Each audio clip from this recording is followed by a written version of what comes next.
6:15, guys.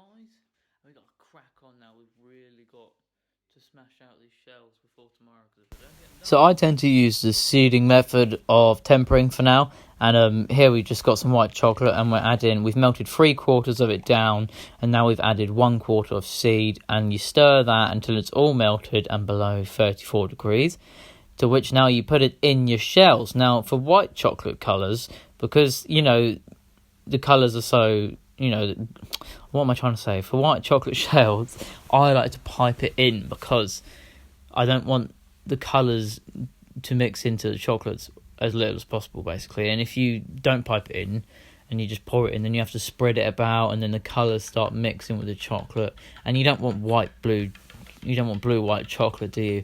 I'm really not on form today with my speech, guys. But and then you just tip it out once you've tapped out all the air bubbles. And you keep going until the rainfall stops and it's just little drops coming off now. And then you just scrape away. Give it a good few scrapes, because you really want a flat surface. And you turn it up. You give it a few more scrapes, or one more scrape.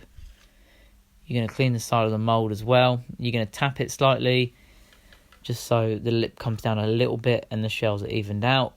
And then finally you're going to put it on your baking paper or parchment paper, and then you're going to let it set like that, either in the fridge or out. If your temperature in the room is cool enough, then you can let it set out, but I would recommend between 8 to 16 degrees in a fridge or in any environment. So then you do that. I did the same again with the red, because I don't want red white chocolate either. So this way you get minimal colour in the chocolate, and then your chocolate actually stays white. Now with milk chocolate, obviously it doesn't really matter, so I poured it in here to save myself the piping bag.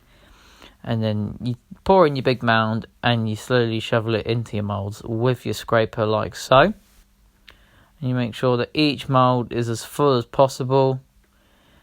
And this can be a bit of a fiddly process when you haven't been doing it for very long like me, but you get used to it, and you just shove it in there and you just keep on going. Really get each mould full.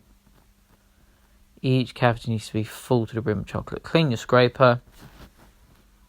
And now we're going to tap out those air bubbles. And it's really important you do this, especially if you've got a runnier, more liquid filling, because this is getting rid of all the holes now. So there's no holes in your shells. And also, if there's holes or air bubbles in there, your shells are going to crack really easily when you take them out of the mould, or when you flex them to release them against the moulds. So you really want to be careful and get all the air bubbles out. And this is why the professional chocolatiers have, vibrating tables, because it just gets out really easily.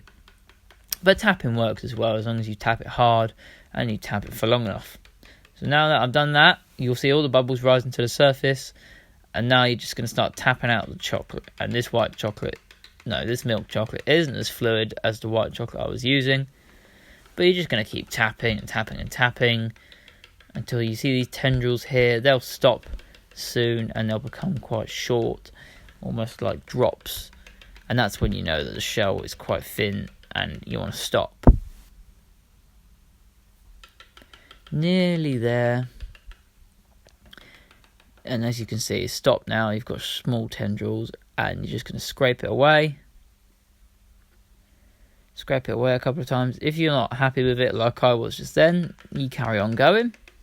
Get a little bit more out, because you really don't want a thick shell. You want that nice, thin, crisp shell, and you scrape it all out. Just like so. You clean the top again. Clean the sides. And then you lay it down on a piece of baking parchment. And that is it.